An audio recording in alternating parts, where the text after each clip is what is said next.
Hello दोस्तों, आज की वीडियो में हम लोग एक्सप्लेन करने वाले हैं एक रोमांटिक ड्रामा मूवी को और इस मूवी का नाम है 365 डेज। इस मूवी को 2020 में रिलीज किया गया था। इस मूवी की कहानी में हम लोग एक बहुत बड़े माफिया को देखते हैं जिसे एक खूबसूरत लड़की से प्यार हो जाता है। उसे पाने के लिए वो कुछ भी करने को तैयार था। इसके बाद वो उस लड़की को किडनैप करके अपने घर में ले आता है। इसके बाद क्या होता है ये हम आगे मूवी में देखेंगे। तो चलिए इस मूवी को शुरू करते हैं। इस मूवी की शुरुआत में हम लोग माफिया डॉन्स को देखते हैं जिनके बीच मीटिंग चल रही होती है। वहीं पे माफिया डीलर का बेटा भी होता है जिसका नाम मसीमो है। वो बीच के किनारे नहाती हुई एक लड़की को देख रहा था, लेकिन ब्लैक मार्केट से आए हुए माफिया मसीमो और उसके फादर को गोली मार देते हैं और वहीं पर मसीमो की फादर की मौत हो जाती है। लेकिन मसीमो के आदमी उसे किसी तरह बचा लेते हैं।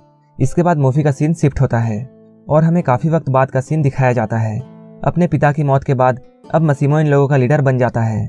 वहीं दूसरी ओर हम लोग एक लड़की को देखते हैं और इस लड़की का नाम लौरा है। लौरा एक अच्छे कंपनी में काम करती है और उसका एक बॉयफ्रेंड भी है, लेकिन लौरा अपने बॉयफ्रेंड से खुश नहीं है। लौरा अपना बर्थडे सेलिब्रेट करने के लिए अपने दोस्तों और अपने बॉयफ्रेंड के साथ इटली जाती है, लेकिन वहां भी उसके बॉयफ्रेंड के साथ उसकी नहीं बनती है। इसके बाद वो काफी अपसेट हो जाती है। इसके बाद वो रिलैक्स होने के लिए अकेले एक जगह पर जाती है। तभी लौरा के पास कुछ अनजान लोग आते हैं और उसे वो किडनैप कर लेते हैं और लौरा को एक जगह पर ले जाते हैं। लौरा को जब होश आता है तब वो देखती है वो एक रूम में बंद है। लौरा को कुछ भी समझ में नहीं आ रहा था उसके साथ ये सब क्या हो रहा है। थोड़ी देर बाद उस रूम का दरवाजा खुल जाता है। लौरा उस रूम से बाहर आती है और वो यहाँ से निकलने का रास्ता ढूंढने लगती है, लेकिन तभी मसीमो उसके सामने आता है। मसीमो को अपने सामने देखकर लौरा उससे पूछती है, तुम कौन हो और तुम मुझे यहाँ लेकर क्यों आए हो। मसीमो उससे बोलता है, तुम शांत रहो, मैं तुम्हारे सारे सवालों का जवाब दूंगा। इसके बाद मसीमो उसे सारी बात बताता है। वो लौरा से कहता है, मेरा तुमसे मिलना एक सपने की तरह है। उसे इस बात पर बिल्कुल यकीन नहीं था कि वो लौरा से मिल पाएगा, लेकिन एक बार एयरपोर्ट में उसने लौरा को देखा था। इसके बाद मसीमो अपने फादर की स्टोरी बताता है कि 5 साल पहले उसके और उसके फादर के साथ क्या हुआ था। वो लौरा से कहता है, मैं उस दिन एक लड़की को देख रहा था जो कि बीच पर नहा रही थी। वो कोई और नहीं बल्कि लौरा थी। जब उसे ब्लैक मार्केट के माफिया ने गोली मारी थी, गोली लगने के बाद उसके आंखों में लौरा का चेहरा घूम रहा था और वो उससे कहता है, मैं गोली लगने के बावजूद सिर्फ तुम्हारी वजह से बच गया था, क्योंकि तुम्ही ने मुझे जीने की हिम्मत दी है। और अब मसीमो चाहता है लौरा जिंदगी भर उसके साथ रहे। मसीमो की बात सुनकर लौरा उससे कहती है वो कोई खेलने की चीज नहीं है जिसे कि वो जिंदगी भर अपने पास रख सकता है। मसीमो उससे बोलता है वो अच्छी तरह से जानता है कि वो कोई चीज नहीं है।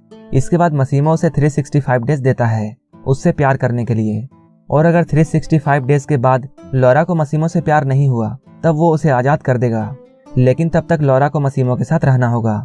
मसीमो की इन सारी बातों को सुनने के बाद लौरा डरने लगती है। मसीमो उसे समझाता है इसमें डरने की बात नहीं है, वो उसे उसकी मर्जी के बिना टच भी नहीं करेगा। ये सब बातें कहने के बाद मसीमो वहां से जाने लगता है। मसीमो के वहां से जाने के बाद लौरा वहां से भागने की कोशिश करती है, लेकिन लौरा पकड़ी जाती है। इसके बाद लौरा समझ जाती है मसीमो कोई मामूली आदमी नहीं है और वो इस जगह से उसकी इजाजत के बिना नहीं जा सकती है। लौरा अब धीरे धीरे मसीमो की बात मानने लगती है और वो उसके साथ अच्छे से बिहेव करने लगती है, लेकिन बीच बीच में लौरा मसीमो का टेस्ट लेती है और वो उसे बहुत परेशान करती है। वो मसीमो को पहले तो सेड्यूस करती है, लेकिन मसीमो जैसे ही उसके करीब जाने की कोशिश करता है वो उसे अपने से दूर कर देती है। वो मसीमो के साथ ऐसा बार बार करती है जिससे मसीमो को बहुत गुस्सा आता है और वो लौरा से कहता है वो ऐसा बार बार ना करे, क्योंकि मसीमो ऐसा बिल्कुल नहीं चाहता कि वो लौरा के साथ जबरदस्ती करे। मसीमो अपने वादे के मुताबिक लौरा को टच नहीं करता है, लेकिन साथ रहते हुए धीरे धीरे लौरा उसकी तरफ अट्रैक्ट होने लगती है। लेकिन एक दिन जब मसीमो लौरा को एक क्लब में लेकर जाता है जहां उसकी मीटिंग दूसरे माफिया से थी, तब लौरा जानबूझकर मसीमो को जेलस फील करवाती है और वो एक दूसरे माफिया के साथ क्लोज होने लगती है। लेकिन वो दूसरा आदमी बहुत आगे बढ़ने लगता है और वो लौरा को जबरदस्ती छूने लगता है। लौरा यहाँ पर रोने लगती है और वो बहुत डर जाती है। लौरा को रोता हुआ देखकर मसीमो जल्दी से यहाँ आता है। यहाँ आते ही वो अपना गन निकालकर दूसरे माफिया पर तान देता है और वो लौरा को यहाँ से ले जाता है। अगले दिन जब लौरा सोकर उठती है तब वो देखती है वो एक बोट पर है। वहाँ मसीमो और उसका एडवाइजर है जिसका नाम मारियो है। मारियो काफी दिनों से मसीमो के फादर के साथ काम कर रहा था। उनके मरने के बाद अब वो मसीमो के साथ काम करता है। ये दोनों बातें कर रहे होते हैं जहाँ मारियो मसीमो को समझाता है क्लब में रात को जो भी कुछ हुआ वो बिजनेस के लिए बहुत बुरा था। यहाँ हमें पता चलता है जिस आदमी ने लौरा को टच किया था मसीमो ने उसके हाथ में गोली मार दी थी। मसीमो के ऐसा करने से दो माफियाओं के बीच में गैंगवार शुरू हो सकती है। लौरा इन दोनों की बातों को सुन लेती है। तब उसे ये एहसास होता है उससे बहुत बड़ी गलती हो गई है और वो सोचती है उसे दूसरे माफिया के साथ बात नहीं करनी चाहिए थी। इसके बाद लौरा मसीमो से सॉरी कहती है, लेकिन मसीमो को यहाँ पर बहुत गुस्सा आता है और वो लोरा से कहता है, अभी तक मैंने तुम्हारी सारी गलतियों को माफ़ किया है, लेकिन तुम्हारी रात वाली हरकत माफ़ी के लायक नहीं है। मसीमो की यह बात सुनकर लोरा को भी बहुत गुस्सा आता है और इन दोनों में लड़ाई शुरू हो जाती है। इन दोनों में लड़ाई चल ही रही होती है, तभी लोरा का पैर फिसल जाता है और वो बोट से नीचे पानी में गिर जाती है। इसके बाद लोरा डूबने लगती है। लोरा को डूबता हुआ देख मसीमो भी तुरंत पानी में छलांग लगा देता है और वो लोरा को बचा लेता है। जब लोरा होश में आती है तब मसीमो उसके पास ही होता है और वो बहुत इमोशनल होकर उससे बोलता है, तुम्हारी जान बच गई, ये बहुत खुशी की बात है। उसे पानी में डूबता हुआ देखकर मसीमो बहुत डर गया था। उसे ऐसा फील हुआ जैसे वो लोरा को खो देगा।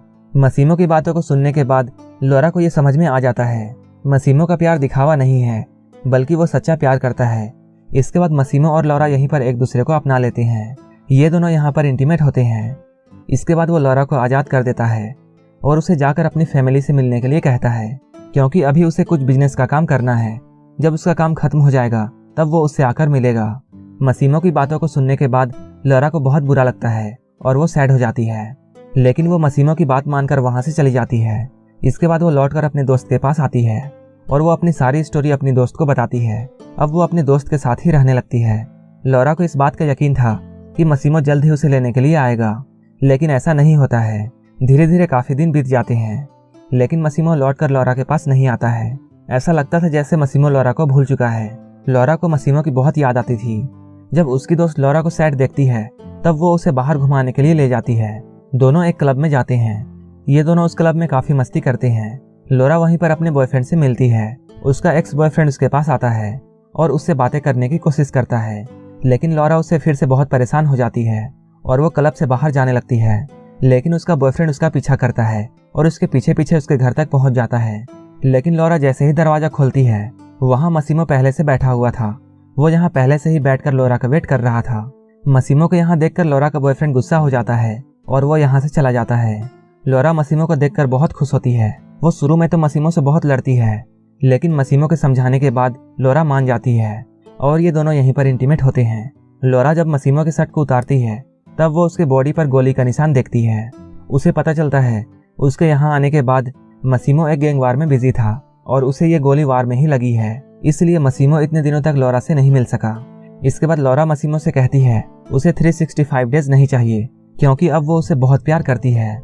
लोरा की बात सुनकर मसीमो बहुत खुश होता है। इसके बाद अगले सुबह मसीमो लोरा को शादी के लिए प्रपोज करता है। लोरा भी मसीमो से शादी करने के लिए मान जाती है, लेकिन लोरा मसीमो से ये कहती है वो ये बिल्कुल नहीं चाहती कि उसके घर में ये पता चले कि वो एक माफिया से शादी कर रही है। मसीमो लोरा की बात समझ जाता है। इसके बाद वो लोरा को लेकर इटली चला आता है, जहाँ मसीमो का एडवाइजर उसके पास आकर उसे बताता है दोनों गैंग के बीच में अच्छे हालात नहीं हैं, लेकिन मसीमो मारियो की बात को इग्नोर करता है। यहीं पे हम लोग लोरा को देखते हैं, जो कि मसीमो से ये कहती है वो अपनी शादी में अपने दोस्त को भी बुलाना चाहती है। लोरा की बात सुनकर मसीमो उसके दोस्त को बुलवा लेता है।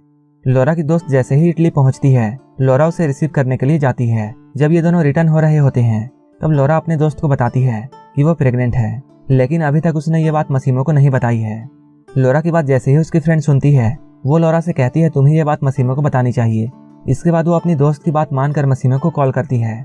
वहीं दूसरी तरफ हम लोग मारियो को देखते हैं, जिसके पास एक कॉल आता है। उस कॉल से उसे ये बात पता चलती है दूसरे गैंग के लोग लोरा पर हमला करने वाले हैं। ये न्यूज़ जैसे ही मारियो सुनता है वो जल्दी से मसीमो के पास जाता है, लेकिन उसके जाते हुए बहुत देर हो चुकी थी। इधर लोरा की गाड़ी एक टनल पर पहुंचती है। इसके बाद उसकी गाड़ी इस टनल में घुसती है, लेकिन वो टनल से बाहर नहीं आती है। मसीमो लोरा से बात कर रहा होता है, लेकिन अचानक उसका फोन कट जाता है। मारियो मसीमो के पास पहुंचता है। मारियो को देखकर मसीमो समझ जाता है कि लोरा के साथ क्या हुआ है और वो बहुत सैड हो जाता है और वो गुस्से में जमीन पर बैठ जाता है और ये मूवी यहीं पर खत्म हो जाती है। अगर आपको ये मूवी अच्छी लगी हो तो एक लाइक जरूर कर देना और ऐसे ही मूवीज के लिए मेरे चैनल को जरूर सब्सक्राइब कर लेना। तो मिलते हैं हमारे नेक्स्ट वीडियो में।